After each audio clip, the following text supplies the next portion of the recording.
Assalamualaikum warahmatullahi wabarakatuh. Alhamdulillahirabbil alamin wa bihi nasta'in wa ala umuri dunya waddin wa ala alihi washabihi ajma'in amma ba'du.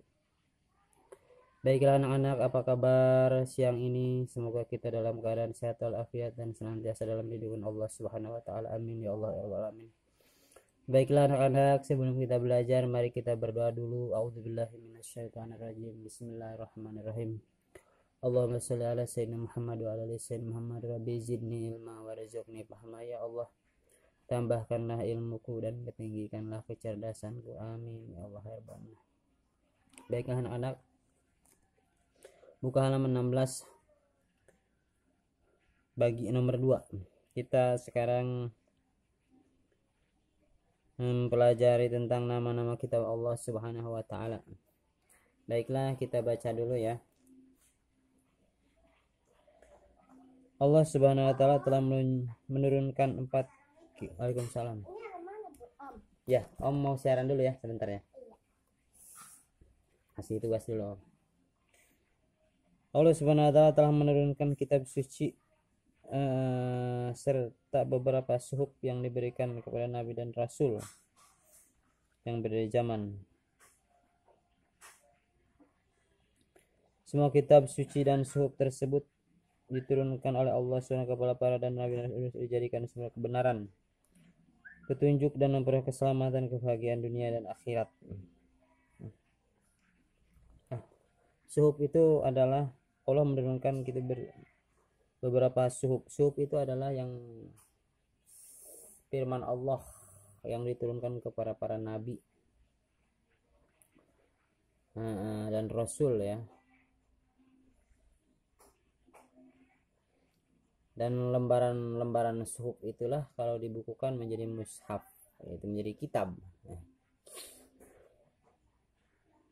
Baik itu menjadi kitab Taurat atau kitab Zabur ataupun kitab Al-Quran, semuanya asalnya itu suhuf, lembaran-lembaran wahyu yang diturunkan Allah Subhanahu wa taala.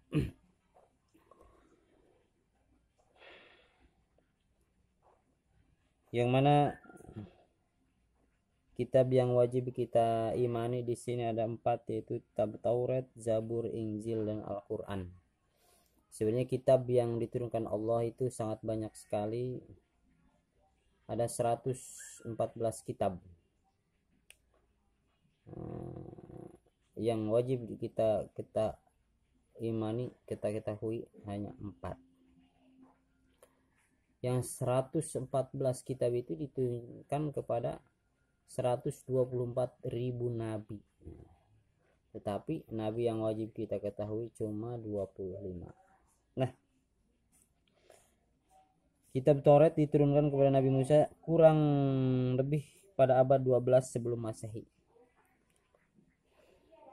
Abad 12 sebelum 1 Masehi, 100 tahun berarti 12 Masehi 1200 tahun sebelum sekarang Masehi 2020 tambah 1200 berarti kitab Taurat diperkirakan diturunkannya itu pada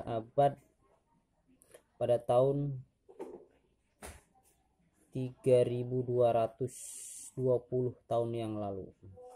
3220 tahun yang lalu. Nah, diturunkannya pun menggunakan atau ditulisnya menggunakan bahasa Ibrani.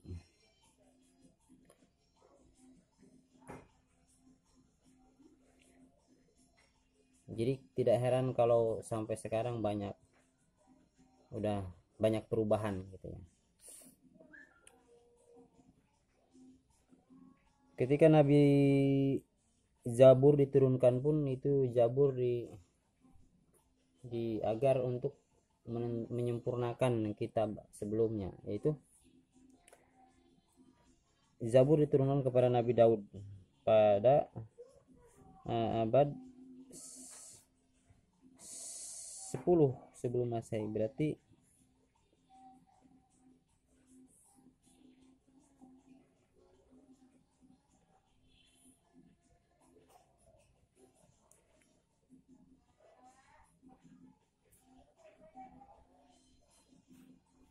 200 tahun setelah Taurat turunlah Zabur. Setelah turun Zabur, turunlah Injil. Injil juga sebagai penyempurna dari kitab sebelumnya. Kemudian Al-Quran turun pada abad 16, pada abad 6 Masehi. Pada abad 6 Masehi berarti pada tahun 600 Masehi. Sekarang 2000, berarti 14 abad yang lalu atau 114 atau 1014 tempat 1400 tahun yang lalu Al-Quran turunnya. Itu dalam bahasa Arab.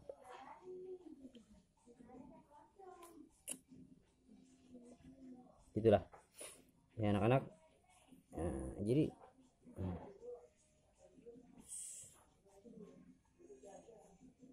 hanya Al-Quran lah yang terjaga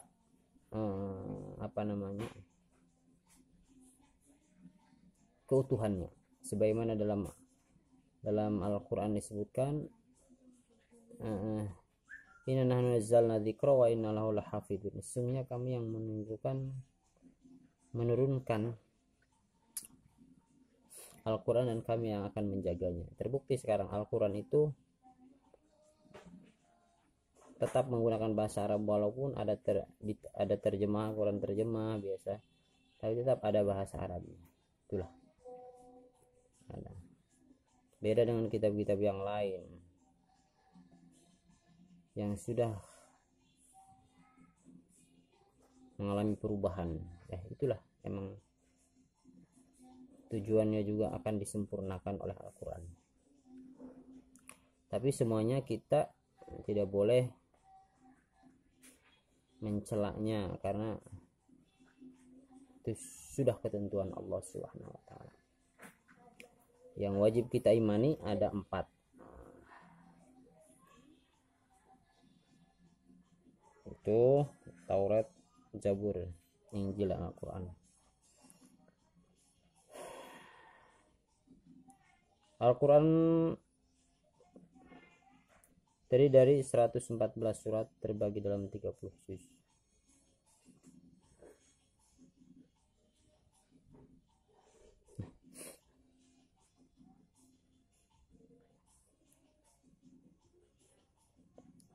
Mungkin ini aja yang Bapak sampaikan untuk kali pertemuan ke-7 ini. Tugasnya adalah menulis halaman 16 yang nomor 2 ini, nama-nama kitab Allah Subhanahu wa taala, dari situ sampai halaman 17 rahmatan lil alamin. Itu saja ya untuk pertemuan